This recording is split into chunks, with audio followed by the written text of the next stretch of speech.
Hey everyone, welcome back to Chewing the Fat with the Hungry Hussey. I am the Hungry Hussey, Matthew. Nice for you to come in and chew the fat with us. Hey, today we got a special guest from up north, Steve Gow from Smoke Trails BBQ. Steve is a pretty big, I would say, a barbecue nerd enthusiast, and he's pretty dang good at it, I must say. And I'm really looking forward to chewing the fat with him today. Steve, welcome to the show, my friend. I hope you're doing well. I'm doing great. Thanks for having me, Matt. Yeah, it's cold up there, I bet, huh? Yeah, it's pretty freezing, and we've had snow for the past week. So all of my smokers and grills are covered in about a foot of snow right now. Yeah, Makes it fun. yeah, we're actually cold here. I don't know if you see us or not, but I got a jacket on. I didn't have my toboggan on earlier, but I didn't want my. I don't know. I just wanted to, I wanted to be nice for you. It You look was great. I appreciate it. 17 degrees this morning, Fahrenheit. Yeah. We had snow yesterday. Kids were on a delay because we had a dusting. So yeah, so we're getting a little bit of that Canadian weather myself, or ourselves, not myself, but down here. So it's getting to be a little bit cold. So I kind of feel what you're doing, but not so much, right? Well, Steve, again, thank you for being on. So I'm going to get right into this. Let's talk about background, all about Steve and Steve Gow and Smoke Trails BBQ. For those of you that don't know you already, I'd like to give a little bit of a background story of who you are, what kind of inspired you to get into cooking, kind of got you inspired into barbecue, and then even your channel, Smoke Trails BBQ. And I think you got some. We had a little tidbit backstage there where you might have some other channels going on too. So yeah, what kind of got you going, Steve? Let us know a little bit about you, where you live, what you did previously. That's a pretty cool story too. So Well, the floor is all yours. I am Canadian. I live in Calgary, Alberta, in Canada. And I started out my career in the Canadian Armed Forces, served a tour of duty in Afghanistan in 2008. So I'm a combat veteran. Got back home, decided the military wasn't for me. I went to law school and met my wife there, got a law degree, worked as a corporate A lawyer for a number of years. And that was kind of a soul destroying corporate job for me. Oh So I yeah, had to have a corporate really America nice stuff. hobby to keep me sane. Yeah, And smoking and barbecue was that thing for me. So I'd come yeah, home from a long shift and fire up my little electric smoker up on my balcony of my apartment, and that was kind of my zen time.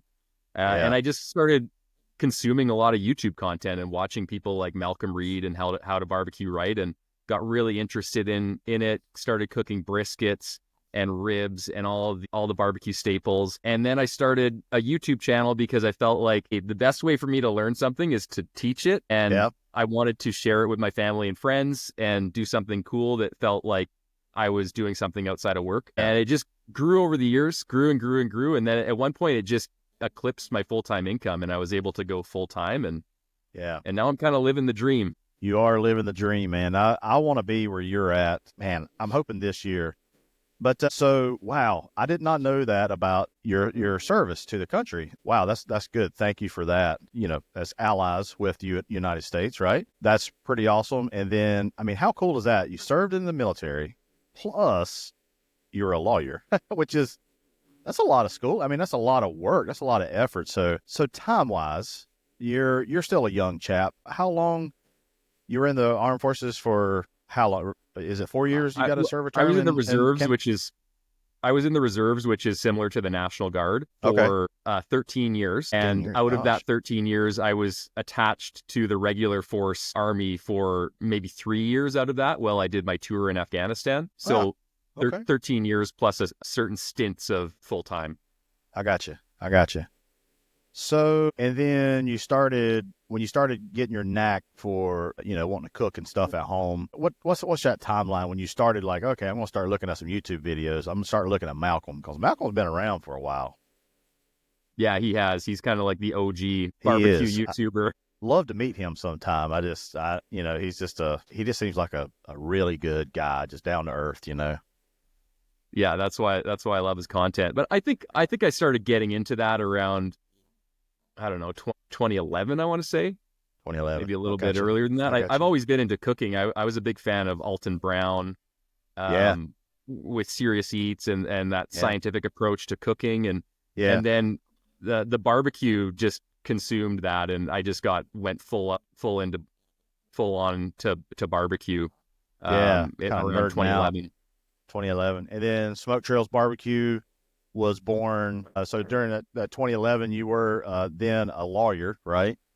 Yeah, I think around And 20, I want to say 2014, 2015 was when I yeah, started putting videos out. It might have been 2015. I got you. Okay, Yeah. 25th. Wow. Okay, yeah, you're about the And same then same crowd. actually, I think I joined a Facebook group and you were in it as well because you were just starting your kind of journey, YouTube Yeah, cooking journey. And I saw you make some posts, never talked to you or met you. But then yeah, years later, I reached out and I was like, oh, hey, Matt, I remember you from that Facebook group years ago. yeah. So CJ, when I was talking with CJ, he was part He of was that in it group too. too. Yeah. Yeah, and that's kind of how. I mean, there was like a big group, and then there was like the hot seat thing that Yeah. one member, Hobo Nickel, kind of started, and then yeah, that was like a nice little podcast kind of feel interview kind of style, right? And that's crazy. I didn't. I forgot. Maybe I forgot that you were in there. I've stopped, going there for a while now, but yeah, a lot of people come. So I started in like 2016 is whenever I first started I posted one video, or when I first posted was like summer of 2016, I think. So yeah, so we're similar paths for sure. Started For around the same sure. time. Yeah. Yeah. And then, and you've been full time now for, is it over a year now? 2 years now. Yep. 2 years now. 2 years now. Very good. Very good. That's pretty awesome. Again, kudos to you for doing, especially saying, take a hike to the corporate gigs of America, because man, they are, I was similar to you. I wasn't, lawyer or anything like that, but man, it's soul crushing. You know it. It's bad. It's they think they got you, and you beat the systems. That's good. Very good. So we'll know a little bit about you. I like to kind of do this. It's kind of like a little icebreaker, a little thing. And I used to, whenever I was in the corporate world, whenever I would hire somebody, I would just kind of break the ice. I'd want to, like, one thing, it was like, you would never think you would get this question in an interview for a job for an engineer, right? So whenever you're headed to a potluck, let's say the gals are going to a potluck, what dish are you bringing to that potluck that's guaranteed to impress? I think I might know what you're going to do, what you're going to say, Yeah. but you never know. You never know. Could be something. Yeah. I bring Jello. No, I'm just kidding. I bring. I like it with the little specks of other stuff in it. Yeah, yeah. Yeah, exactly. No, I bring brisket because I always, due to the nature of my job, I have brisket in my fridge all the time. So Yeah, I just grab a brisket that's pre-sliced, vacuum sealed from the fridge, heat it up, bring it to yeah. whatever event I'm going to. People come by my house and visit, and I'll just be like, "Hey, you want a brisket? Here you go."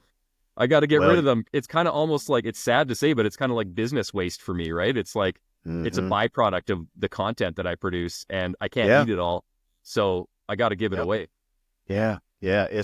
It is a business expense. A lot of people say, they ask me all the time, like, what do you do with the leftovers? I think some people, they see me as a big guy and they just think I eat it all. And so I get those jokes from that popcorn crowd, and I'm like, look, really, I get 1-2 bites. Sometimes when it's really good, Jacob and I, the guy who helps me film, Yeah. we'll eat on it a little bit, but it's generally, I get my bite, we get our beauties, we get our B-roll, and we're off to the next one, and sometimes it's leftover. It's okay to be leftovers, and some things, you know how it is, some things just aren't, and I got to take it to the trash. Or Yeah. if somebody is stopping by, maybe I'll save it, but generally it's sad to say, but it's got to go to the trash. So Yeah. Some things just have a really short shelf life, and they're not good for yeah, leftovers. They're not good after an hour after cooking them. So yeah, yeah. So no, I totally get that. And man, I mean, and those are big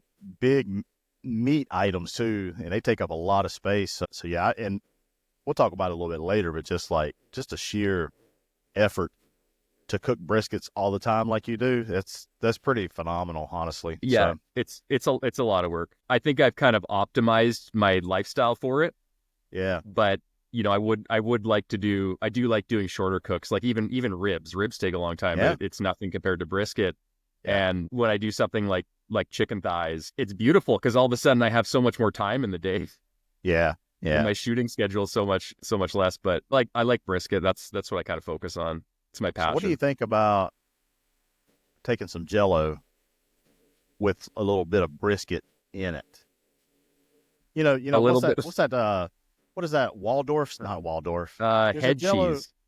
yeah, something like that, but it looks like Jello. It's like, Yeah. yeah, yeah, that's what you should do right I there. think it's called head cheese. It's like a German thing where they take gelatin and they put meat inside of it, and Yeah, then you get like a slice it, yeah, and it's like dude, meat in gelatin. that could be your next little potluck. When the gals come in, you come in with that thing in a bundt cake, and it's like heaping over like a cherry Jello with brisket infused with it. Hey, you didn't get it from me. I mean, I know they'll Just give you a pat on the back, meat but jello. man, well, we got that out of the way. So, um, let's talk about some challenges, right? What are some challenges that you faced in the beginning, and how did you overcome them? Maybe it's the beginning, maybe it's whenever I guess about the whole journey. You talked about the brisket challenge, and I kind of know maybe what your challenges are, but there might be more there for folks. And this might be for the folks looking to maybe start a YouTube channel, maybe start a barbecue channel. So, Yeah. what are some challenges you face, Steve? There's always two different elements to what both of us do. There's the actual cooking, and then there's the business side of it, or Yeah. the YouTube side of it, whatever you want to call it. And from the cooking side of it, the challenge that I had was being a complete outsider to the barbecue world as a Canadian. Our version of barbecue is grilling up some hot dogs and hamburgers on a gas grill. It's what you We go to, right? Whenever a barbecue, is that Canadian? Whenever it's a, hey, you want a barbecue, you go to the little get together. It's not what you eat, right? Is that correct? It's everything. We refer to like Oh, barbecue, like a hot dog, a bunch of hot dogs and hamburgers. That's barbecue. okay. If we go to a barbecue, you're going for beers and hot dogs and hamburgers in someone's backyard. Yep. If you're grilling on your grill, you're grilling on your barbecue. I got you. Yeah, so it's all kind of interchangeable. But All of the above. I see. the biggest thing for me was, I had to learn, and luckily there was some YouTube content out there for me to learn. So I looked up a lot of Malcolm Reed videos, learn some stuff about brisket, and just overcoming the challenge of buying this expensive piece of meat that's like, up in Canada, it's like $120 for a brisket, and it's only a choice grade. Beef's expensive, and you don't want to screw it up. So, figuring that out, looking for a good recipe. And it was really hard to find a good recipe because most of them, they want you to wrap it quite early, take it to a really high temperature. And I found that I was getting really dry results or crumbly results, overcooked, undercooked, and I just couldn't nail a brisket. So over time, kind of learned that to cook a good brisket, you need to wrap it later so that it doesn't get a pot roasty taste. If you wrap it too early in the cook, then you can get too much steam buildup, not enough moisture loss, and it turns out kind of pot roasty and grainy. Learned that, and then learned to take it to a lower finishing temperature of, instead of going up to 212 degrees or whatever, I'll now take a brisket to 195, 190, and maybe I'll just hold it there. I'll decrease the smoker temperatures so it just hovers around 190, 195 for 4 hours at the end of the cook, instead of just finishing within 30 minutes and taking it all the way to a higher temperature. Because when you take it to that higher temperature, it denatures the muscle fibers, it loses a lot more moisture.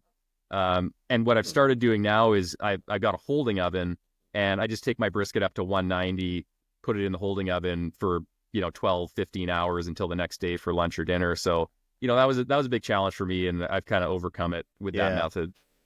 I think you and I have talked about this that method when you came out with it. I was asking you because you had that homemade. You had your sous vide in a freezer or something like that, Yeah, an I old still have freezer. it. Yeah, it's right next to me. Yeah. I mean, I'm kind of interested in that. I mean, so you made your own moisturized holding oven, right? Yeah. Out of yeah. Let them know about some of the details behind your madness.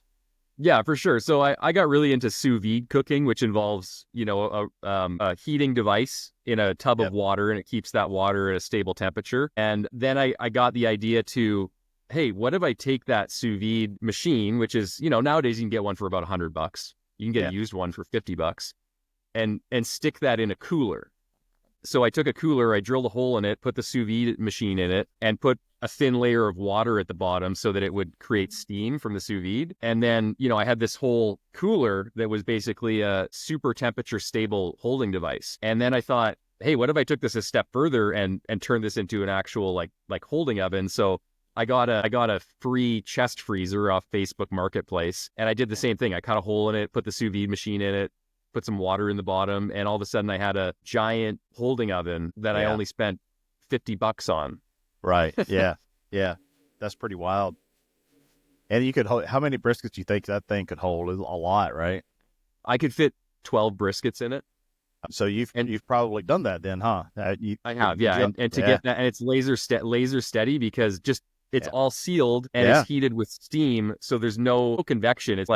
It's just like pure steam, and it just holds a laser steady 150. Yep. And even with a commercial holding oven that has a capacity to hold 12 briskets, you might be spending $30,000 on that commercial holding oven, and it still Yeah. wouldn't have that degree of temperature control. So it was really Yeah. interesting how I could kind of hack that together below Yeah. $100. Yeah. I think you had recommended to me, like, get an electric smoker, and just Yeah. kind of, hold that at like your 150, 160 degree range. And I actually tried to get one cheap. I couldn't. I'm never one of those lucky people on Facebook Marketplace. Everybody always wants, like, what they paid for it or whatever. So I just ended up buying a one of those cheap Vivor holding ovens. Perfect. It's actually been really nice because Yeah. it's super light. So it's made out of aluminum. And so when I go to a cook or whatever, you can pick it up, pop it in, throw it in a truck or whatever. I used it for Thanksgiving, had everything ready, and this, I didn't have to worry about it. It makes it so nice. Just capacity, it might hold 2 briskets. It'll hold four full steam pans, aluminum pans, but the briskets are a little bit higher, and Higher, so yeah. I don't know if it'll hold 4 briskets or not. But And it was around maybe $300. around $300. Yeah, Yeah, which yeah. is, I think a lot 350, of my 360. audience it's a lot of money because people just dropped $1,000 on maybe their pellet grill or their offset smoker, and now they have to buy something else. But for $300, it's got a lot of versatility. You can use it for Thanksgiving. Your wife can use it for holding stuff. If she's cooking sides or something, you can use it for barbecue. You can use it to save sleep because now all of a sudden you can cook your brisket instead of getting up at 4 in the morning to get the brisket done for dinner at 6 p.m. You can cook all day on Saturday from when you get up at a reasonable hour. You can start cooking at 9 a.m., be done by 9 p.m., stick the brisket in the holding oven, and then you can eat it whenever you want the next day, right? And you haven't lost any sleep, and it's always done. You're never late for dinner or lunch or anything like that. So it's really useful. Yeah, no more 9 p.m. and your wife's like, so when is this brisket going to be done? Everybody's The just hungry. supposed It's like, brisket that you're smoking. we're calling Ben pizza tonight. I'm sorry. We're having brisket for lunch tomorrow. It does make it really nice, so you don't have to, it takes the stress off having that holding feature. And it's been a pretty good one so far. I haven't had any issues. I put my probes, my ThermoWorks, my X2 in there just to measure to see where it's at as far as temperature. Pretty much, plus or minus, 5-6%, which is fine by me. But yeah, it's been pretty solid. So that was some challenges. Let's talk about a win. What's one of your most rewarding moments as a content creator? I think, like, as a content creator, the most rewarding moments are when I get like a home run video that gets a lot of views. I think. Yeah, because it's kind They're of tough. that. It's really tough. I'd say that's only like 5% of my videos, right? But it's like 90% of my AdSense revenue or advertising revenue comes from those kind of home run videos, and most subscribers, I think, too. So I think when a lot of people that look at a YouTube channel, they just kind of see those big videos, but that's just the tip of the iceberg. Like, all this other work went into creating the 99 other videos that came before it, right? So it always feels good to get that recognition and feel Yeah. like, this one's got 1 million views now. Like, I'm really happy with it. So that's a big one. And another one is just seeing the skill progression, looking back at my video library and seeing where I Yeah. started and how, like stilted and wooden Yeah. my performance and speaking was, and like all the stuff I said about barbecue, which was completely wrong, and just how far I've come. Yeah. That's rewarding in itself, right? Just to see that growth. I feel you because I was very stiff and rigid when I first started out. I think that's because we were you were a lawyer, so you had to carry yourself a certain way, right? I was in a kind of a professional environment too, being an engineer. I felt like I needed to over explain. I felt like I was, I was just real, just like, and then my personality, my true personality just it wasn't shown, my brother always made fun of me. He's like, hey, you're so stiff. You're like a robot. I was like, look, man, I can't cut it off. I'll get there. Don't worry about it. And I don't know if I've quite got there or not, but that's for others to judge. But I feel you on the videos and that one that actually pops off. It always is great to feel the love, but you're sitting there also thinking like, what the heck did I do differently on this than another video? Because the ones that I put the most time in, or I think it's going to be a banger, is usually a flop for me. Yeah, for sure. I don't know how it is about you, but just I'm the same way. I've kind of given up a little bit on trying to analyze what went right and wrong in certain yeah, videos. I think a lot of it has to do with just the subject matter and the topic and the thumbnail, and all those things kind of come together. Like the thumbnail grabs attention really well, gets people to click, and then the intro is just exceptionally good at like getting people interested, and then you tell a good story or something, and then you just keep people engaged through the whole thing, and then that results in a lot of watch time, and then all of a sudden the YouTube algorithm just picks it up and it goes yeah. viral, right? So, it's tough to replicate. Yeah, it drives me crazy. Lately I've been on a kick of just saying, you know what, it is what it is. My core audience is going to be here. They're going to watch it. We're going to, talk about it in the comments, from those folks. And, if a little bit of organic growth happens, then, it is what it is. So, Yeah, I'm the trying same to way. go ahead. A big thing that I think about a lot is how am I getting in my own way? And I think I get in my own way a lot by trying to overanalyze videos and try to make really engaging topics that are going for views instead of Yeah. things that I'm personally interested and passionate about, and what I think my core audience would be interested in, and that's unique Yep. and not just a carbon copy of whatever someone else is doing. So nowadays I'm just like, I just need to make the content. Like I've got more ideas than hours in a day to Yeah. create content, and I'd love to get this content out. So I think I just have to get out of my own way and just get out there, create the content that I want to create, and not get so wrapped up in like, the video quality and like the production and the scripting. So that's like a constant balance for me. Yeah. Yeah. No, I get it. Yeah. You're always, I just think as a creator, you want to, like you said, you went back and you looked at your old content, right? And that, it shows some growth. So, I mean, just constant growth is what you're wanting, and you're always wanting to improve. So I get that 100%, 100%. So what is, wait a minute, let me take a step back here. What's been the most surprising feedback or interaction you've had with your community? I'd have to say when I went to Memphis in May this year, and I put out a call to my audience and I said, who would like to come to Memphis in May, one of the biggest barbecue competitions in the world, with me and compete with me? And I got 60 to 70 responses from people. Wow. And it was amazing because people were so interested in having that experience. But it was also kind of demoralizing because I was like, okay, now I have to narrow this down to 10 people, and I feel like I'm like doing job interviews. So I had to interview people on Zoom and figure out, man, like, that okay, was a big thing. Yeah, so I got a good crew together of around 10 to 11 people, and everyone Yeah. was amazing. We had such a great time, and we just kind of hung out and cooked and shared stories, and it was just amazing to not only like engage with my audience, but bring people together and see them interacting with each other and like forming friendships and building community, and like feeling like I facilitated this. Like that feels really good. So that was really impactful. Like, not just building a community around like a cult of personality who is like, everyone has this one-sided relationship with Steve on my YouTube channel. They know who I am. I don't know who they are.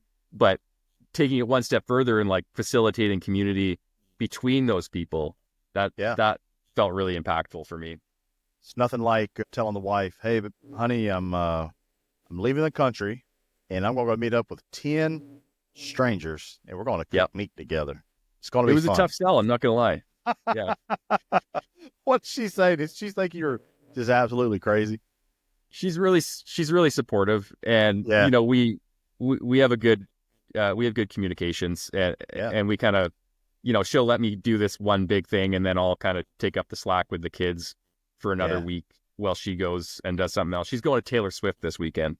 With a bunch of friends. So it's in it's in Vancouver. Yeah. Nice. Yeah, there's give and take, man. Yeah, you gotta this creator biz and trying to juggle family and stuff. It's a lot. I want to get out more. I've always said that, but it's just so tough to get out and do things. You know, when you got a small family, a young family, you know, and just try to keep that balance. Yeah, it's just kind of tough. That's pretty cool. Memphis and May's pretty big. It's time, money, time away from your kids. Your wife has to pick up the slack when you're gone. So I get it. It's really hard. I definitely can't be jet setting around the world and making a bunch of content. I can afford to do maybe one or two. Like kind of trips a year, right?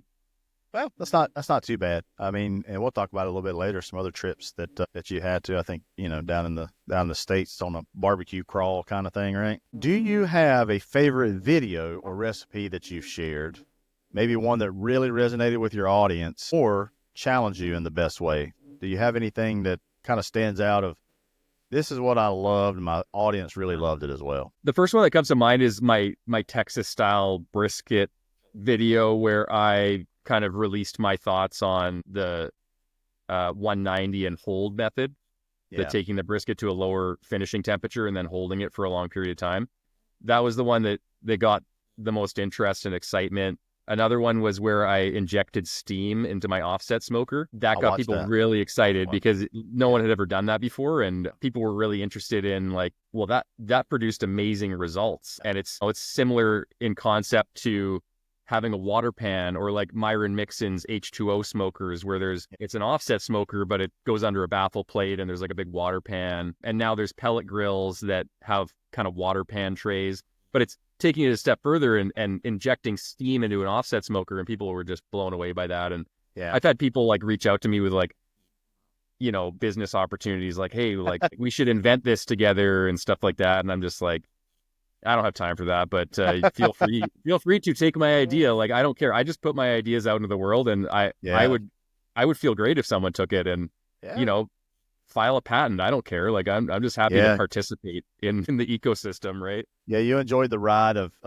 getting the steam in there, and that's about it. You're ready to move on to the next thing, right? I got to move on to the next thing. Like, you know, I've injected different acids into brisket to see if it'll tenderize it. I've been experimenting recently with bromelain powder from pineapples and different meat tenderizers.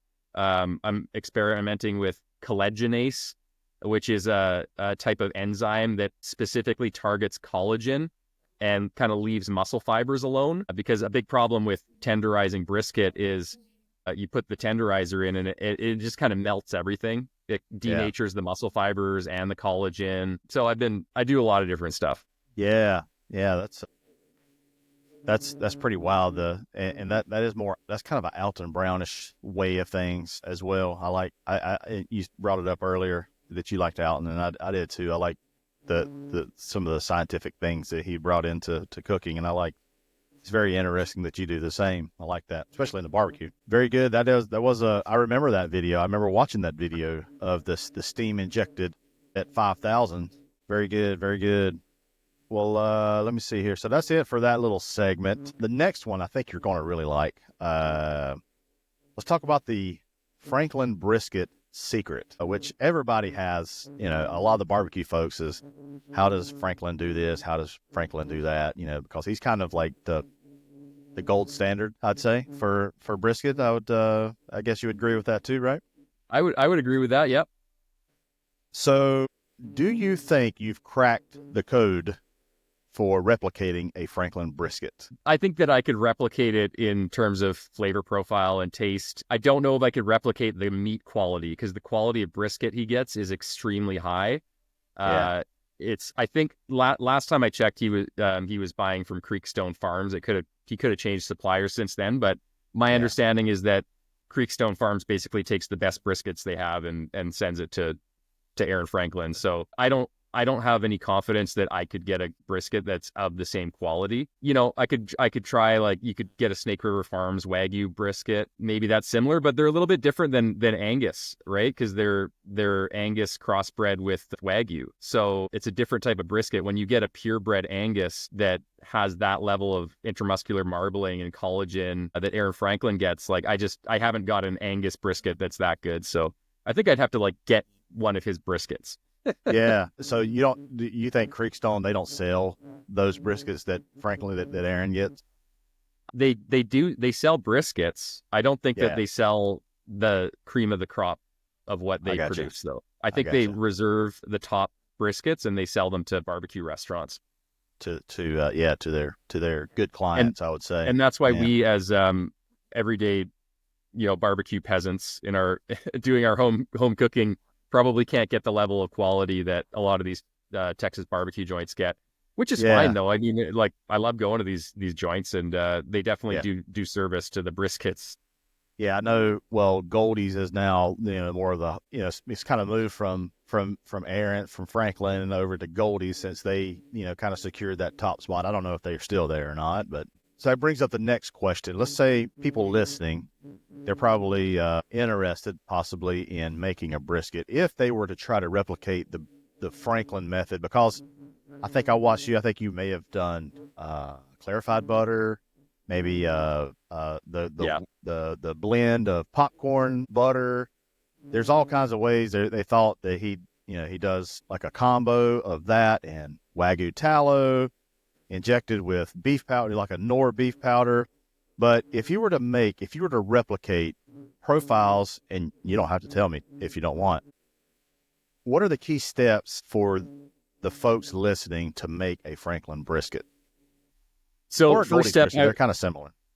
First step, I would get a super high quality brisket, as high quality as you can afford. So at least prime grade, something with really good intramuscular marbling. I'd even go as far as to get a Snake River Farms, like a black, maybe black, or you could get a gold, but those are super expensive.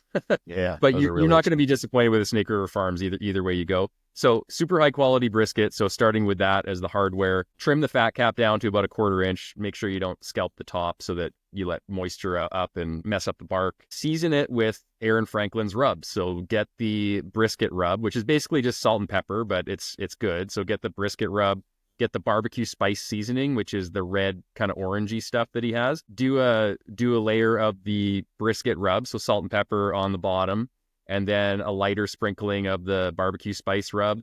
Flip it over, do the sides the same way. So a brisket rub and then the barbecue spice rub, and then smoke it. So start out low, like 225, and then gradually ramp up to 250 as you kind of get to like around 145 degrees internal. The brisket starts sweating out moisture, and then you can increase temps up to around 285 degrees Fahrenheit. Because it's better able to protect itself. Get the butcher paper out, wrap your brisket when it hits around 170, 180 internal. It's got some nice bark. It's got a little bit of fat cap rendering. You always want to take your brisket to a higher temperature before wrapping, because otherwise that fat cap is going to be all white and opaque, and it's not going to get caramelized and brown and ooey gooey kind of sweet. Yeah. So you want to take it a bit higher.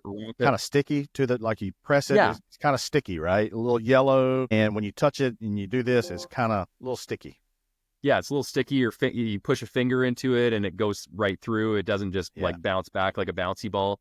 So that's really important. A lot of people don't pay attention to fat cap rendering, but that's why you want to take your brisket a little bit higher before wrapping, because once you wrap it, the max temperature that fat cap can get is 212 degrees Fahrenheit, or whatever the boiling temperature of water is where you live, depending on elevation. So you want to kind of air fry it first, like that surface temperature. You want to get it quite hot. get some Yeah, of the yeah. natural oils kind of rendering out so it can fry in its own fat and render that fat cap down, and then wrap it, take it all the way up to like 203, 204, 205 degrees. The temperature doesn't really matter as much. What you're looking for is probe tenderness. You probe it, and then you put some nitrile gloves on with cotton gloves underneath, so you got heat protection and moisture protection. Put your unwrap the brisket, first of all, like near the end of the cook, and put your fingers underneath it. And you should be able to put your fingers like up through the muscle fibers, and your fingers should go into them. And if they bounce back, like if the muscle fibers are really bouncy and you can't get your fingers between them, then you got to keep cooking for another 30 minutes and then keep checking. And that's the easiest way to check when a brisket's done. And Yeah, then that's interesting. Never heard that. take it out, slice it. The only other thing that I suspect that Franklin Barbecue might be doing is brining their briskets in some way. I know it's kind of controversial, but they could be getting the salt in there a different way. But what I found is their briskets are salty all the way to the core.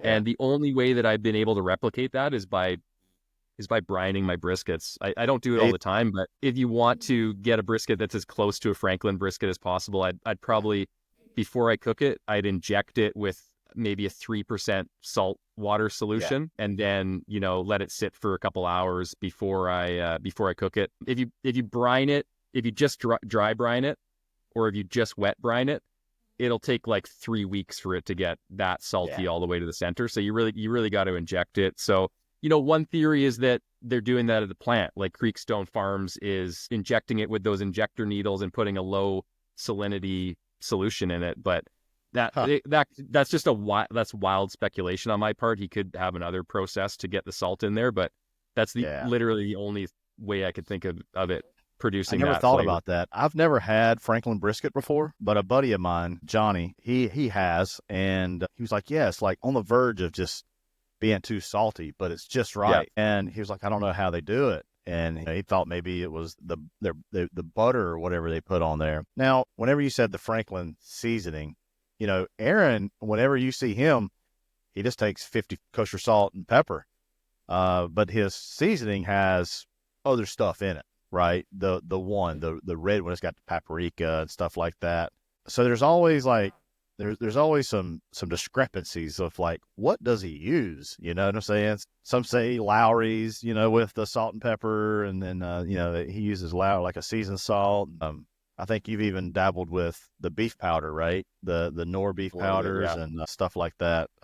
You think there's some MSG in his stuff? I think there has to be. I actually asked. I sent an email to them. Oh, really? And I got a reply from Stacy Franklin, and she says, no, we don't use any MSG in any of our products. Wow. Or she said we don't add any MSG to any of our products. Yeah. So, I believe her. I don't think they do. Sure. But like if you look at what's in his rubs, he'll use stuff like yeast extract and like hydrolyzed vegetable protein. You can get MSG like flavors by using soy sauce, seasoning sauces, mushroom powder. It's all chemically identical to MSG. MSG is just monosodium glutamate. So it's glutamate attached to like a salt molecule, I guess, to dumb it down. But once it dissociates in water, like on the brisket, it turns into glutamate plus salt. So you can get that same effect by just putting salt on a brisket plus something with glutamates in it, which is like tomato powder, mushroom powder, hydrolyzed vegetable protein, yeast extract. There's so many different ways to do it, right? Soy sauce. Right. Yeah. I love that beef powder stuff. I use it all the time. It's got MSG in it. I'm starting to use mushroom powder as well. I really like using it too. Just give a little bit of extra little flavor, just something different. So yeah, that's interesting. I've never bought any of his seasonings before. I've always just I've used my own or mix kosher salt and pepper and then add some other stuff. Sometimes I like a little bit of sweet to mine, so I actually like a little bit of sugar on my brisket. Just I don't know, something with that fat, with the sweet, with the salt. To me, I like it, and it's kind of taboo for Texans to like that, but I dig it. So yeah, I put sugar. I have a rub that I do as a finishing layer, and it's very sugar heavy. It's got a little sugar. I think it adds a lot of flavor, and it darkens up the bark a lot more. And I don't get any kind of bitterness. Like a lot of people say, you're going to burn it and get like bad bitter flavors because the sugar burns. But I find there's enough moisture on the brisket that it protects it from kind of burning. Yeah. So I never get too many issues with that. I think used to people said, oh, you got to use the turbinado sugar. You know, it Yeah, reacts a higher lot temp. hotter temperatures and stuff like that. But I think at the 200s, within 285 and below, sugar, regular old white sugar is fine. Yeah, I So think if you're like cooking on a drum or something where it's like a direct direct, heat from below, yeah, or you're grilling it on like what you do with like a flat top, right? yeah, Like if you're putting a really sugar heavy rub on a steak and then grilling it, obviously it's going to be pretty bitter, right? yeah, Because it's yeah, super high temperature. But yeah, yeah. Very good. Well, the Franklin code has been cracked, everybody. So you've got it from Steve. Go open up your restaurant and be just like Aaron Franklin, which is that's very right. hard to Yeah, do. I don't know how he does it. I mean, that's barbecue restaurants are so tough. It's so stressful to do that constantly and consistently is just yeah. really crazy. So, Yeah, I've got a lot of uh, respect for barbecue restaurants, and I get to sit back in my armchair and kind of judge and say, oh, this and this and this, and what are these people doing? yeah, But a ton of respect for those guys. Like they're doing the impossible, and they're yeah, putting out yeah, quality, super high quality product every day. yeah, yeah. It's unfathomable. I don't know how they do it. Let me see here. So we know how to we know how to cook a brisket. How many briskets do you think you've cooked over since you launched Smoke Trails BBQ? Do you think you have a number by chance? I get this question quite a bit. It's probably above like 1,000. I don't know if Sheesh. I've cooked like I don't know if I'd go as high as 2,000, but it's probably in like over 1,000, definitely. Let's say, With all the catering events that I've done and the videos, every video I'm cooking at least 2 briskets. I get a lot of orders from friends and family, so off camera I'll just be cooking a brisket or 2 every single day for somebody. They pay for the yeah, meat, and I just like doing it because I just like cooking briskets. yeah.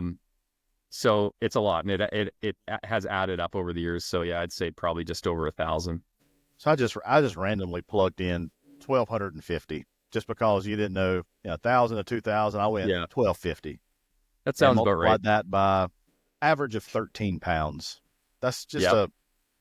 about 16,000 pounds of brisket that you Yeah, cooked. it's a lot. It's a lot. And a lot of that, thinking about how much of that is fat, especially if you get a lot of briskets that have a ton of fat on them. Sometimes like 20% of their weight is just trim So that you yeah. trim off. So Um, if you think 40%, I mean, and that's probably about right, about 40% loss, right? So for you're dealing moisture, with, yeah, after a cook. yeah, about 6,500 pounds of either you trimmed it or you got to take it out with your grease trap or Yeah, scrape it out of your smoker. That's a lot, man. That's a it is lot a of lot. brisket. Yeah. This is a lot of brisket, man. 6,500 pounds. Yeah. And I I still feel like I'm not that good at it. well, that's Like, I good. think I might be That's a a little good bit thing. better than the average person, but I like, Yeah. it takes a lot. It's like constant improvement. Yeah. Well, I think that's good that you feel that way. Honestly, I would, I think once you become a little overconfident, I think that's whenever you start losing, your desire some, Well, so if that's you want to actually get good. humbled, then go to a barbecue competition because that is just one extremely humbling experience after the other. If you think you're good at barbecue, Yeah. which I did until I started going to barbecue competitions. I always struggle because I think it's good that you bring that up. I didn't even think about even bringing that up, but like, I would probably say that's two different, it's like two different things, right? Yeah, It's, it's not like you're not wanting to sit down and eat that brisket as a meal, right? Or maybe I'm wrong. I don't know. What do you think? I mean, you think it's two different things. I remember when Aaron, he entered a competition and I think he placed like mid pack I mean, middle pack was still way far down in the yeah. standings. So people always ask Well, me, you it's should do competitions. I'm like, I don't know. I'm not that, my, I'm kind of loosey goosey anyways. I'm not yeah, real OCD. So I think I might have a little bit of a problem with it. So yeah. I mean, I how think did you go about it? the standard response, and like I'm somewhere in between. Like the standard feeling of people that don't compete in barbecue is that competition barbecue is over seasoned. It's made for one bite. It wouldn't be good to serve your family because it would be too flavorful, too salty, too sugary, too whatever. And you wouldn't be able to have more than one bite. And then a lot of people that compete say like, well, barbecue, like the stuff that scores well and does really well with judges is kind of the best average barbecue that you can make. You don't want something overly impactful because then judges will score it poorly and they'll say like, this is too salty, this is too sweet. Like you never want to give the judges something negative to say about your barbecue. You just want to perfectly balance all variables. And there is something to be said about like, okay, yeah, maybe the brisket, because it's the last thing you turn in that day, and the judges' palates are all blown out from eating a whole bunch of salty barbecue. Like you got to amp up the salt or something and flavor on that last brisket. But it's still like the stuff that wins. And I've judged barbecue competitions before, and I'm a certified barbecue judge with the Kansas City Barbecue Society. The barbecue that scores the highest is like just your best average tasting barbecue that doesn't give you anything bad to say about it. It's not like exceptional. It's not like you're having a religious experience. It's just like the tenderness is perfect. The flavor is really balanced. It's just hitting some flavor notes and it's not overly complicated. And you're just like, yeah, it looks really nice. And you're just like, yeah, I want to take another bite of this. This is really good. Those are going to get 999s, right? Which is the highest score you can get. And the stuff that doesn't taste as good, like it's dry, that's going to get scored down. So I don't think it's what people say. It's not like one bite barbecue that you couldn't serve your family. I think the goal is to make really good barbecue that the judges like, and the judges are regular people. So yeah, it's interesting. Are there many? Does those sanction comps, do they get up into Canada at all? Oh yeah, for sure. Yeah, they're all over the place. Yeah, I think there's something like 11 going on this next year, 2025, just in my province alone. Yeah. And there's even more out east where there's more population. I gotcha. Yeah. I don't follow the circuit. And I did watch, was it on Food Network? Like Michael Simon, like was going around. I remember Bill, down in Texas, Bill Arnold? chicken fried barbecue down in Texas. What's Bill's last name? I can't remember his last name, but he's on YouTube as well. And he was on that show it was Michael Simon. It was a Food Network show, and it was like Barbecue America or something like that. And I wasn't sure if those events got up to camp. I'm sure they did, but just didn't know. It's all sanctioned. It's all the same. Like it's all sanctioned by the Kansas City Barbecue Society, at least for KCBS competitions. So whether you're competing in Calgary, Alberta, Canada, or North Carolina, it's going to be the same rules. I gotcha. So, how many have you entered and won anything, or do you just? I've gotten awards. I got first place brisket in one competition a couple of years ago, and then throughout the years I've got top 10 calls. Didn't get any calls at the American Royal this year. I competed with a buddy, but it was interesting because like there's like 500 teams competing.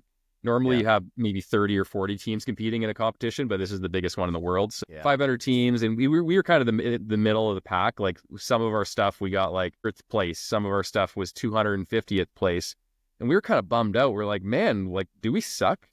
And then we're thinking about it, and we thought like, if this was a regular barbecue competition with 30 teams, for a lot of these categories, we'd be getting a top 10 call, and we'd be doing quite well, Yeah. But when you have 500 teams, there's just so much competition that it is so much harder to get those top 10 calls. And you can really see like even the top teams, like they don't consistently get called in the top 10 every single year. Sometimes they might just get one top 10 call or get completely skunked another year and not get anything. And that just goes to show like how fickle the judges can be. And it's tough. It's really tough. It has to be. Like you said, their taste buds can get blown out by the time they get, depending on where you hand something in or where this category, where they taste this. And I don't know I don't know if there's a secret sauce or it's just a little bit of luck sprinkled in. And well, it's like local palate too, right? Like the palate in Canada and the northern states is going to be a lot different than Memphis. Like Memphis tends towards like sweeter flavors, like Coca-Cola,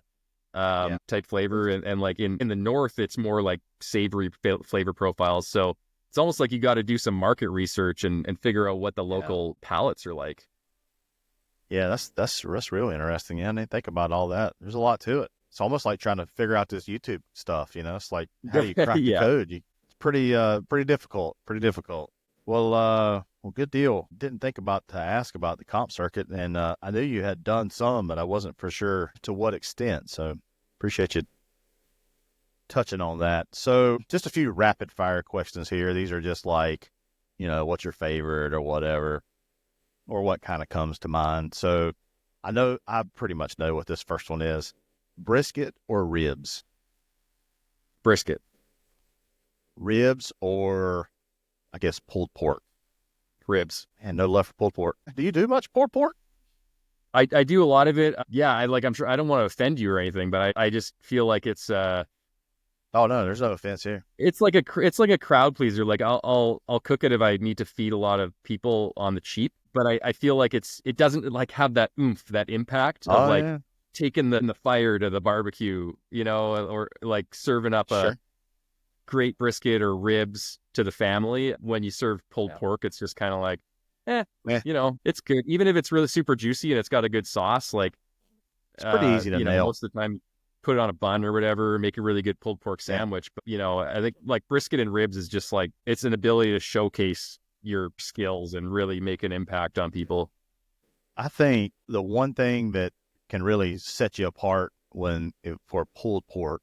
Now, for the longest time, I didn't know what pulled pork was, which is kind of interesting. Coming from North Carolina, we never called it pulled pork. It was just barbecue. So we chopped barbecue. There was no such thing as pulled pork. Either chop it, slice it, or coarse chop. But whole hog, or, whenever you get something different with a whole hog experience, the pull is a lot different when you start mixing in, some of the belly in with this and that and what you get, and then you get some skin in there. Man, I think that's pretty magical when you can do that. That's whenever you start getting good bites, whenever you're pulling it from a whole hog, when you're one of those people and you get to sample that stuff right from that sucker, that's some of the best eating you ever had. Whenever you're just like, just a little sample, so I don't know if you ever done a whole hog or anything before. No, I mean, that's next level. That's like life goals for me. I'd love to cook a whole hog, but I think I'd love to go to a barbecue joint and eat whole hog. Yeah. Should come to North Carolina. Yeah. I should actually. That's something I've been thinking of doing. So, I might put it on the list because I watched Myron Mixon at Memphis in May do his whole hog presentation. And it was amazing. Like he just he puts his hand in there and like pulls out this like just succulent meat, and all the judges are just blown away. You get the crispy skin and like the different parts. And he's explaining how all like, these leaner parts and fattier parts, and there's different flavors from different areas. It was amazing. And I was like, oh man, that looks good.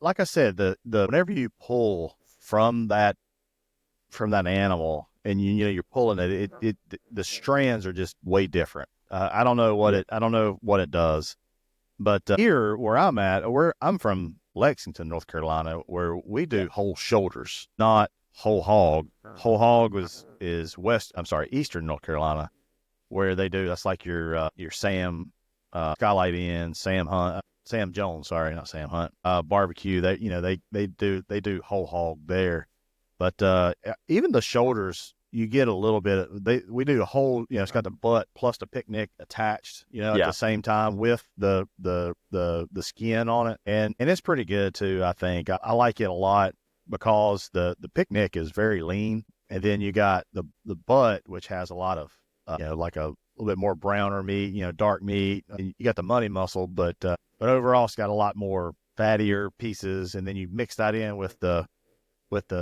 picnic, and then it's a pretty good bite too, but unfortunately I'd say the nod would probably go to whole hog, probably a little bit better, but I do like a barbecue sandwich from my local place down here. It's just something, nostalgic, so. Yeah. So when you're talking pulled pork, like we're kind of speaking different languages, because when I think of pulled pork, I think of just like a cryovac butt that I get from Costco. Oh, yeah. It's like no skin on it. I'd assume that cooking it with the skin on would retain more moisture and produce some better flavors. And so, it's probably a completely different style of cooking. Yeah. So what it is pit, what they call pit cooking. And I'm sure you've probably seen it, but it's just like whole hog cooking is, you get a burn barrel. They cook it very similarly. You get a burn barrel. Most time it's hickory and oak only. That's what's kind of indigenous in this area is. and you just cook down those coals, and you feather those coals up under your shoulders. If you're cooking Lexington style or your whole hog, you feather it around the edges, and yeah, you do that for about 8 hours. And like I said, I didn't know what pulled pork was in my area because it was either chopped barbecue or coarse chopped or sliced. So, they just, there's a guy back there with two cleavers, and he's just back there just chopping up whatever you want. And there's a fine core or fine chop, and that's what you get. And then we don't have like barbecue sauce. It's really called dip is what they call it here. And it's just like a thin tomato vinegar sauce, and that's what you generally see them. They have like another coffee maker station, like a bun, coffee makers with the dip inside on the coffee pots sitting there warm, and so yeah, it's pretty good. And then the skins, what's cool is they'll peel it off after it's done cooking. Some of it goes into their chop, but they'll fry them up, and you get a side order of skins with it too. And brother, I'll tell you, man, if you get a chopped sandwich with slaw, red slaw, and one of those skins on it, it's really good. It sounds good. Yeah, it's really good, especially, like I said, they deep fry the skin. It's really, really good. But yeah, I got to make my way out there to experience that because I've heard so much about it, and a lot of it of what I've been exposed to is a lot of Texas barbecue. So it'd be interesting to see the other side, right? I tend to lean. I like brisket. Like you said, there's something magical about a nicely cooked brisket. A butt's easy to make. For beginners doing barbecue, butts are great. They're very forgiving. If you take it too high, no big deal. It's got a lot of fat, a lot of intermuscular stuff. But yeah, if you get down here, for sure, look me up. I'd love to, for sure, take you around the area. For sure. I mentioned it to my wife. She's open to it, so we'll see. Yeah. Maybe we can use our street cred, to maybe get like some inside passes to some of these places, Yeah, some VIP passes. They might tell us to take a hike. I don't know. or they might just be like, yeah, we just let anybody who asks back in the pit. So yeah, sure.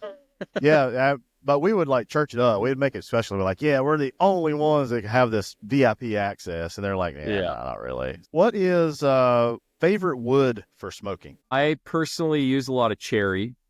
Yeah. Just because of where I live. We don't have access to a lot of local hardwoods, so we get a lot of cherry and applewood from British Columbia, and I smoke with a lot of yellow birch because that's the only native hardwood in Alberta. So I like cherry because I like the flavor, and I like the way it burns. It's really dense, and it burns for a really long time, and it produces a lot of smoke, and I find it adds almost like a reddish tinge to the meat. It does. Yeah. Yeah, so yeah, cherry from sweet too. The smoke's nice and sweet. Smell whenever it's really, really, really good. I like using a little bit of cherry I do my turkey, like my Thanksgiving turkey, put a little cherry in it.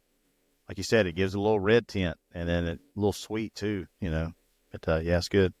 I like it with I like pecan too. Pecan's one of mine. I don't know if you probably can't get much pecan up there, can you? We can get it, yeah, but usually it's been kiln dried. Oh. So yeah, it takes a little bit of the flavor away, but I've smoked with it down in the US as well. And it's really good. Yeah. In fact, I think I've smoked with this stuff called Smokin' Pecan. They're one of my sponsors on my pellet grills, and their pellets are made of 100% pecan shells. And there's a ton of smoke flavor. Really? It's like the smokiest pellet I've ever used on a pellet grill. So really? Yeah, that's an interesting newer product. Huh. I need to check that out. And it's all pecan shells.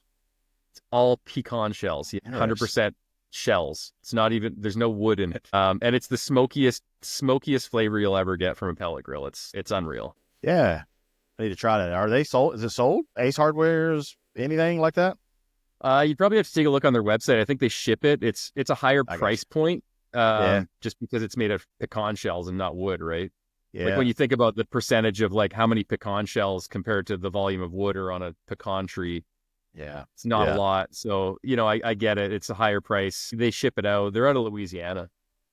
Okay. Well, I often wonder just about pellets in general. I don't know if you've ever dissected. I was like, how much wood is actually, the wood is in a pellet, one single pellet, and what is fillers, or what do they even use for fillers? You know what I'm saying? I'm sure there's a science behind it, but It's yeah, mostly wood. And it just depends on the type of wood, like its chemical composition, like how much cellulose, lignin, hemicellulose is in it. That kind of determines the smoke flavor profile. And then, there's, I guess, Traeger uses oils in it as binders, and that kind of freaks people out yeah, because it's like a chemical additive. But a lot of the pure hardwood pellets, like lumberjack, and most yeah. of the premium wood pellets, like they're all hardwood, no fillers. So I use Bear Mountain is what I've kind of yeah, they're a just good one too. Yeah, I consider standardized them a with. I like premium their, brand.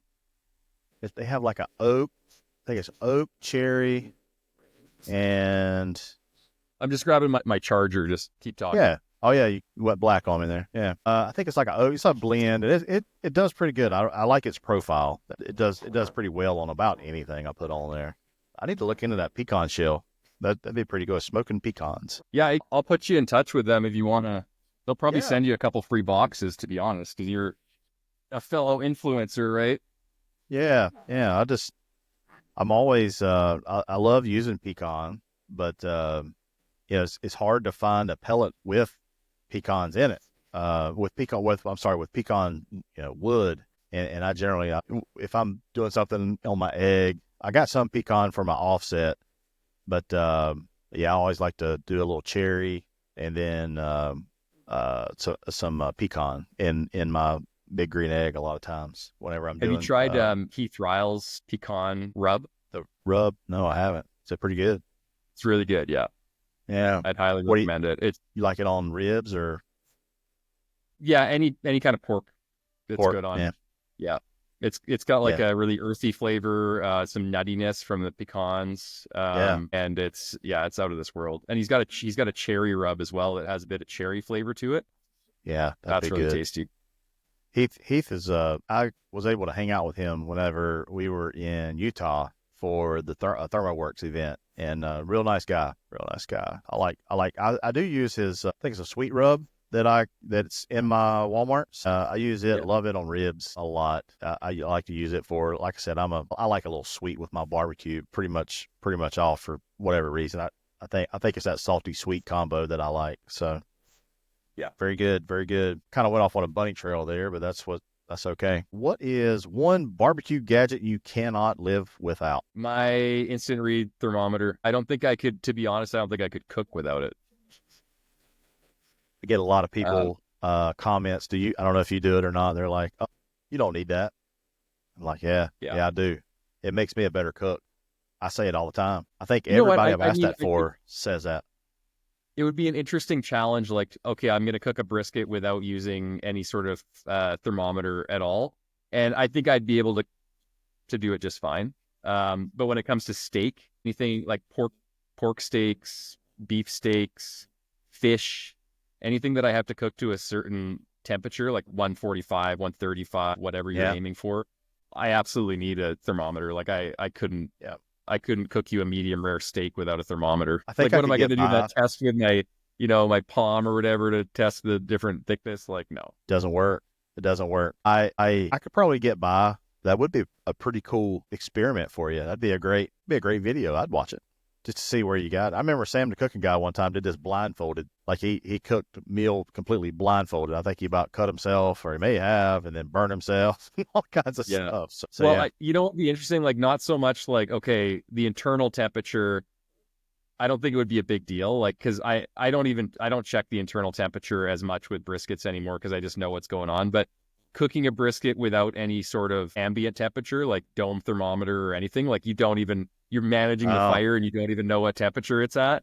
yeah. I think that would be really interesting. Just put tape over it. Yep, and leave your Yeah. instant read alone and all that. Yeah, dude, sign me up. I want to watch that. That'd be Okay. fun. Put it on the You'd be list. surprised probably how good that you probably know your equipment. You'll probably nail it, I'm sure, but I think it'd be pretty cool. Yeah, I could probably judge by just by the size of the fire and everything. Yeah, And you can do some things like you can foil boat the brisket. Recently, I've been foil boating my briskets from the very beginning of the cook. saw That really one of your last videos. You did that. Yeah, That really protects the edges from drying out. You put a water pan in there to even out chamber temperatures. You can do a lot to help you get away with bad fire management. Like, so even if I'm having temperature spikes Yeah. up to like 350 degrees and then going back to 250, doesn't matter as much because the brisket's more protected. So I do a lot of stuff like that these days because I've got 2 young kids, a 1-year-old and a 3-year-old running around, and I'm really busy. So I don't have a lot of time to sit out by the smoker and manage the fire all day. So I just go out every 20 minutes and chuck a log on, and then, rely on water pans, foil, things to protect the brisket from heat spikes. That's an interesting point. A lot of people, especially like pellet grills, right? They put it on 350 and they freak out if it's not dead 350 for the entire, duration. They're like, oh, it's, it's 325. What the heck? And I'm like, if you go to, like an offset or whatever, I mean, you're going to have swings, or, even if you're pit cooking for, you got your feathering coals, it's going to be hot as soon as you put those out. But it's like, don't worry about that. You're fine. If it averages around 350, you're great. So it's just, even your ovens, people don't understand ovens aren't even accurate. There's so big of swings with ovens. Plus minus 25 degrees at any given time. Plus or minus 25. You're exactly right. Yeah. Yep. You're exactly, depending on the oven. Yeah. Yep. And that's exactly right. Like, if you even know what temperature your oven's at, because if you set it to 400, it could be cooking at 450, or it could be cooking at 300, depending on how your oven is calibrated, or, where it's taking the temperature in the upper right-hand corner, but you actually want the temperature where the food is at, in the middle or to the side or wherever you have it. Or if you have you put 2 trays of meat in there, and all of a sudden you've changed the thermodynamics. So the one on the bottom or on the top isn't getting as much airflow. So it's like at a different temperature. It's, yeah. I bought, ThermoWorks has I think it's a dot is what they call it. And what's cool about it is if you really need exact measurements, if you're doing some really high quality baking, which I am not a baker, it'll take an average for your oven. So that way, if you really need precise, you can, let's say your average, you set it on 350, but your average is more like 325. You can adjust, with your oven to try to get it exactly where you need it, as far as average times, which I thought was pretty cool. And whenever I tested my oven, I realized that I was like, these ovens aren't even accurate. And it depends on where their thermocouple is. Like you said, it could be, you don't know where they're at. So if you could barbecue with any pitmaster, dead or alive, who would it be? Man, I think maybe Evan Leroy from Leroy and Lewis. Leroy and Lewis. Yeah. Like, just because he's such like an up and coming star in the barbecue world. I've met him before. He's a super nice guy, super down to earth. And I bet he is. His restaurant was just awarded a Michelin star in Austin. And he's just like barbecue joints in Texas have been going the non-traditional route for years and doing things, that's breaking from tradition. But it's like they're just going next level with like they're serving like beef cheeks with like kimchi, like Korean kimchi, and just the stuff that they're doing is just really innovative. And I'd love to pick his brain. So I think that is, and then he's a kind of a master, like just a really eclectic barbecue is what I like to call it, and I dig that stuff. I love you kind of merging like a fusion barbecue almost, and I love different flavors with this flavor and really innovating. So I remember they do the bacon rib there, which is a pretty cool. I don't know if you've ever tried doing that or not. I think I did try it. Yeah. Chud had done it. Now my local butcher was able to get some of the ribs. Now I didn't cure mine. I just cooked them like a pork steak basically, and that was a great bite, man. I don't know. Did you cure it and everything? I did. Yeah. Yeah. What did you think? It was really good. It was almost like pork belly crossed with a rib. Yeah. And like, I don't know if I could take more than 2 bites of it, but that was one of the best bites of barbecue that I had. But would I serve it up? Like, would my wife enjoy it? I don't know. Like, yeah. Well, it's one of those things where like, it's just a couple bites and move on. It's not, let's have this for dinner. I remember now, like I said, I didn't cure mine into a you know, bacon. I just made mine like a rib, and my wife was like, "What is this?" I was like, Yeah. this is a belly. I call them belly ribs." And she's like, "This is the best rib I've ever had in my life." I said, "Yes, it is. You're exactly right." Yeah, you are correct. And I've been wanting to get another rack of them, and I just haven't. Just I don't do much barbecue. I want to do more, but my channel's my niche and all that. Just every time I do something barbecue, it kind of don't really do that great, which is a big deal, but not a big deal. Yeah, it's tough. Like you got to stick with your niche, but you also have other interests that might Yeah, not get as many views. Then, like the people that are there for the griddling content might not like the barbecue content, and vice versa. And then you got like you split your audience. Every yeah, YouTuber I've ever talked to has the same issue.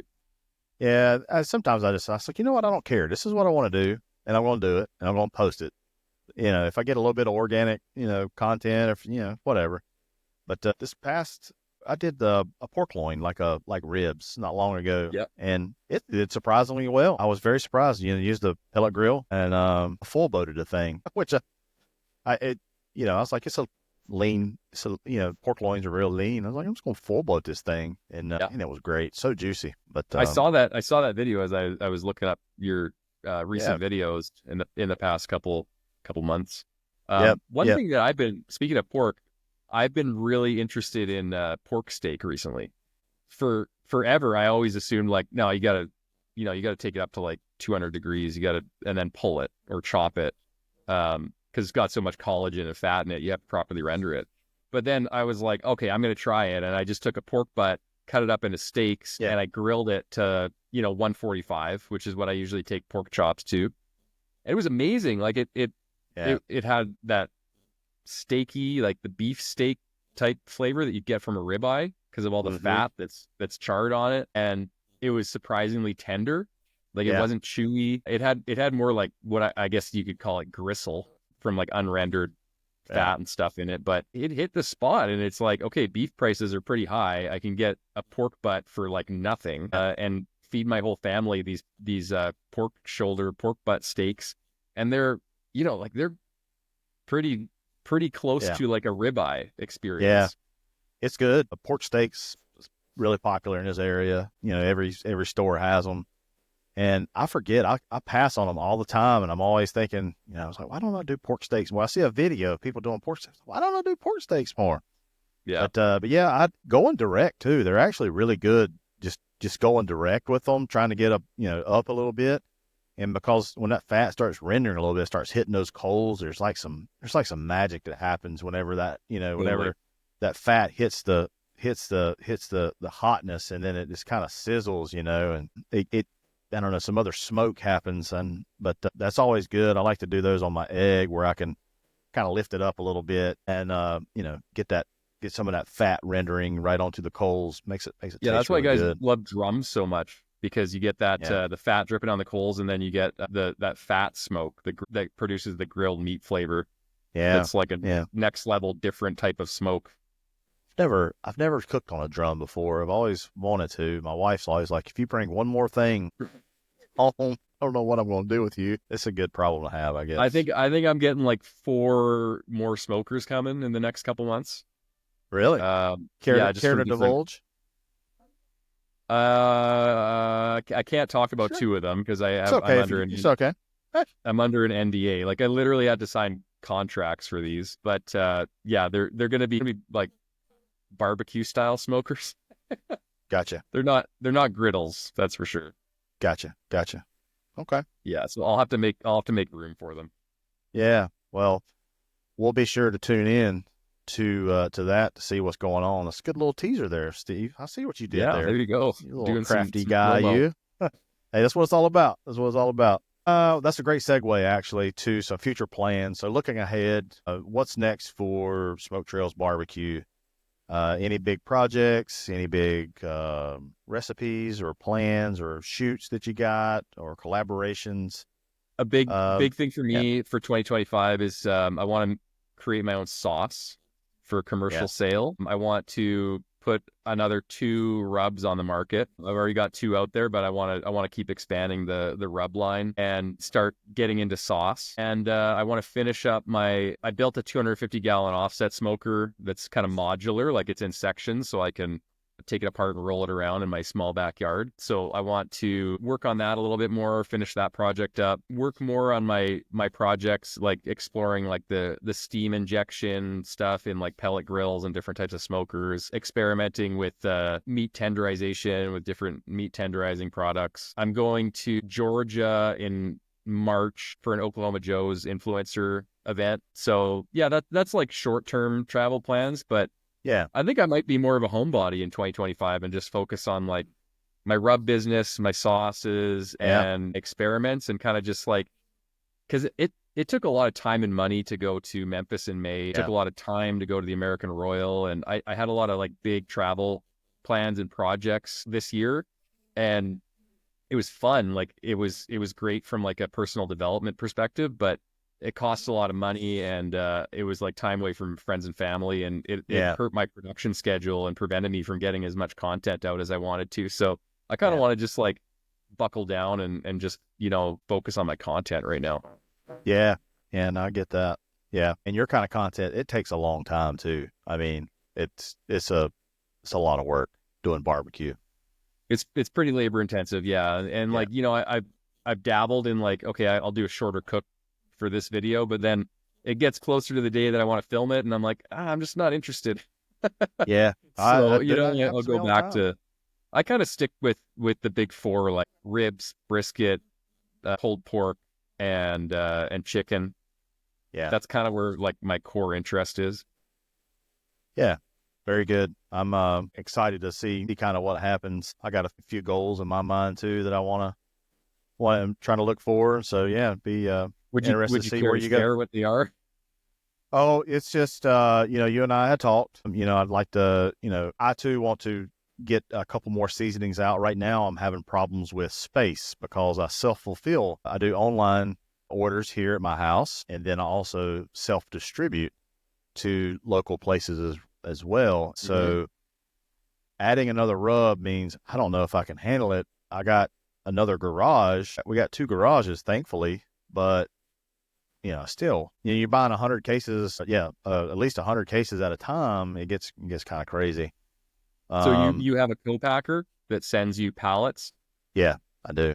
Yeah. So I mean, what I do is I also have a co-packer, and they send it directly to Amazon and through Amazon FBA, Amazon Fulfilled by Amazon. Amazon does all the shipping for me, so I just Yeah, ship it off to Amazon, and then I don't wipe my hands of it. Like it's still a lot of work, but I don't do any of the fulfillment myself. It's kind of on autopilot. All I have to do is promote it, yeah, and let people know where they can buy it, and Amazon takes care of the rest.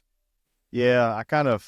I don't know. Maybe I didn't do my research at the beginning, but I had local places around. I thought it'd be pretty cool to be in these mom and pop stores, that kind of thing. So I've got some distributors that I've talked to about maybe getting my stuff in there. But yeah, I'd like to get, maybe like two more seasonings I really want to work on. I actually got one recipe ready, and the other one is shouldn't be too much more to kind of button up. But so yeah, space, and then it's kind of my thing, and then mainly just I'd like to travel maybe a little bit. I don't know. I'm a homebody as well. I don't know if you are, but I like to stay home for the most part. But mine's just, and I would like to scale back on my regular job. I would like to try to not maybe go full time, but that would be great if it happened. But maybe I could scale back another day or two, and Yeah. I might be all right with that. I did part-time for a year before I went full-time on YouTube. So Yeah. it's a good strategy, kind of eases you into it, right? Yeah, my boss is really great. He's a really good guy. He's very understanding. Don't know if I'll ever leave. I'll probably do some kind of consulting for, just here and there, but that'd be kind of like, a side gig at some point for this is main gig, and that'd be a side gig, but Right. who knows? Right now I'm just plugging along, just when it happens, it happens. I'm just not quite ready yet. So, Yeah. yeah. So similar to you and I. Yeah, when it happens, it'll happen, right? And you'll just Yeah. know it's the right time. So Yeah, I'm not trying to right now. I just have it good, man. I have a great boss. I have a, I do my work for him and he loves it and he's excited. I'm excited. So, yeah, I get bogged down a lot when a lot of things come together, come to a head, and it's very stressful. But, at the end of the day, I just kind of tie my shoes hard and get at it, and just, yeah, life isn't easy. Life isn't simple. You just gotta, just gotta work. That's just what it that's is. true. But if you have a clear vision of what you want your life to be, then you can work towards it and make it better for yourself and your Yep. family. So there's that as well. Like you're in control. Yep. That's right. That's right. You're exactly right. So let's talk about some advice for any aspiring pit masters or creators. What's one piece of advice you'd give somebody just starting out with barbecue or creating? Okay, I'll do one at a time. So starting out with barbecue, I would say, just like I'm assuming like you've already got your choice of smoker, whether it's a pellet grill or a offset smoker. A lot of people go with a pellet grill for their first smoker, and once you've chosen that, then start out with a pork butt or a pork shoulder, do some pulled pork, and then move on to ribs, and then do some chicken wings, and then from there work your way up to a brisket as kind Yeah. of the pinnacle. But start out with something like low cost and low impact, and learn the ropes and learn the basics of barbecue. It's really just like smoke the meat, wrap the meat, take it up to a high enough temperature so it gets really tender. That's what barbecue is basically. So just like kind of start getting used to that, and then work your way up to a brisket and do a brisket, and then just keep doing briskets because it's the Yeah. best.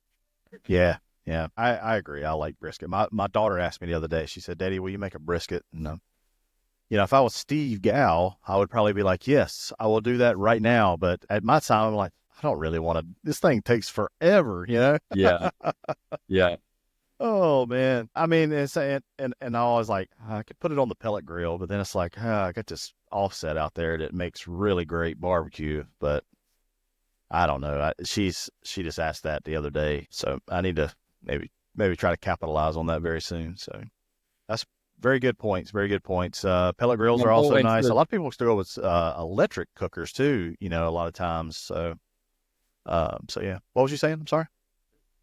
I also started out with an electric cooker, so yeah, you could start Yeah. out with one of those too. But advice for new content creators, I would say just keep going. A lot of people get discouraged because they don't have immediately like a million subscribers or whatever, or views. But I think you ultimately it has to have some sort of fulfillment and joy for you beyond just making money and getting views. You have to do it because you really enjoy doing it and communicating with whatever small audience that you've built up, and just keep on putting out content and keep on going and learning and making better content. It's really a Yeah. journey. Like it took me like 6 years to get to where I am now. So it's just a really long process, and you just have to keep creating content.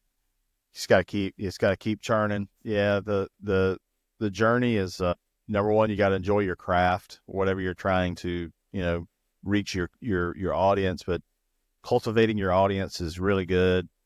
I love it. I love interacting. There's this one guy, he just found me not long ago. I think he just got a griddle. But man, that guy is binge watching my stuff and he's commenting like crazy. I'm like, man, I don't even have time to comment on what I'm like, and he's watching the videos, and so, these guys are like, love you, brother, so Yeah. you're part of their life. And it's like, it's awesome. Yeah. I don't know. I dig it maybe. But I would say, yeah, do it for the experience, do it for your heart, and not so much the money. And yeah, I think you'll be all right for sure. Yeah, for sure. I agree. Well, this is we're about to wrap this up. We're at a minute, or not a minute 30, an hour and 30, which is getting on kind of late here. Just a few closing thoughts here. Steve, where can folks find you? Number one, your socials. Where can they find your rubs? Where can they find anything and everything that you might want to tell everyone where they can get some of Steve Gow? You can find me on YouTube at Smoke Trails BBQ. I also make videos for the Oklahoma Joe's YouTube channel under the name The Smoke Lab, and I put out a lot of videos there as well. You can buy my rubs on Amazon, Smoke Trails BBQ Brisket Rub and Smoke Trails BBQ Let's Gow general purpose rub are my two rubs. Man, you have we should probably ask. I mean, Let's Gow. There is a story behind that. There is, yeah. I want to hear about this. Everybody else needs to hear about this story too. Okay, so I was at Memphis in May this year, and I put a call out to my audience, and I said, hey, who wants to compete with me at the biggest barbecue competition on the planet?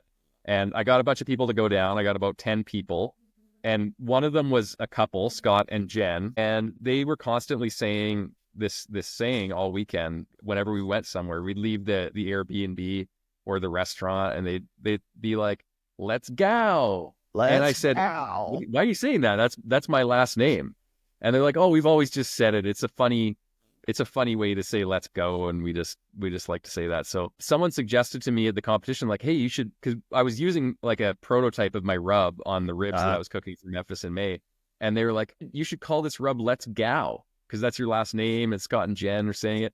And I thought it was like, that's the stupidest thing ever. Yeah. That's like, so like, no, I'm going to call it like GP rub or general purpose rub or something. But then, months later when I actually started commercializing it, I'm like, that's a really good name. So, I rolled with it.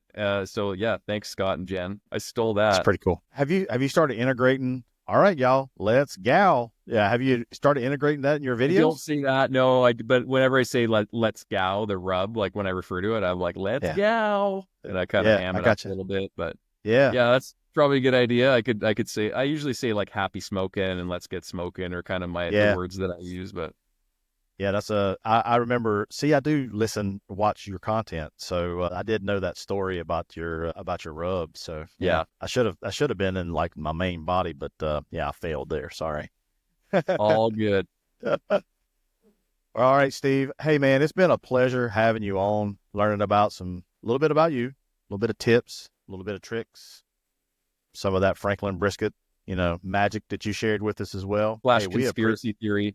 Conspiracy theory, because I mean, how long now people's like, I finally cracked the code, like mad scientist, he does it, everybody does it, so yeah, I guess it's for the algorithm, right? That's right.